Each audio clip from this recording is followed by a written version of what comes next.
радуется WhatsApp, радуется сообщениями людей больше, чем радость сообщениям Аллаха. Я не хочу Коран. Что сказали в группе? Что сказано в такой-то группе? Что сказал такой-то? Что прислала моя жена? Что написал мой сын? Сразу достаем мобильник. У меня сообщение. Он не открывает мусхаф.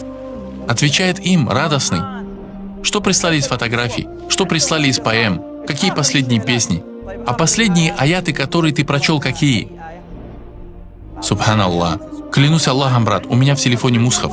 Несмотря на это, я не открывал его уже 3 дня. Почему?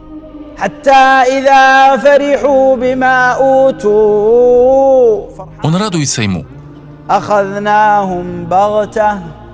Умер, будучи занятым WhatsApp, занятым Твиттером, занятым твитами, занятым Фейсбуком, не занятым Кораном.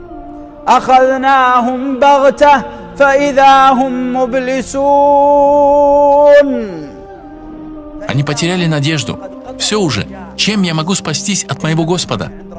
Более того, возможно, сегодня парень умирает в то время, как в его мобильнике полно запретных фото.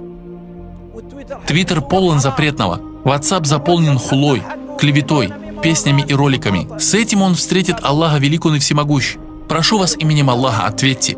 Кто-то из нас может прийти в мечеть и совершать намаз в то время, как в его кармане что-то опьяняющее? Нет. Хорошо, мы молимся, а в это время в наших карманах что? Смотри, парень совершает намаз. Брат, я не чувствую смиренности. Почему же Аллах не дает мне смиренности? Как ты хочешь, чтобы Аллах даровал тебе этот великий дар, смиренность в намазе, в то время как твой мобильный телефон полон мерзости, полон запрещенных фотографий, полон хулы и клеветы, полон такой-то женщиной и такой-то, с которыми ты поддерживаешь связь? Ты хочешь, чтобы Аллах дал тебе смиренность? Горе обвешивающим. Горе им. Аллах говорит, кто же они?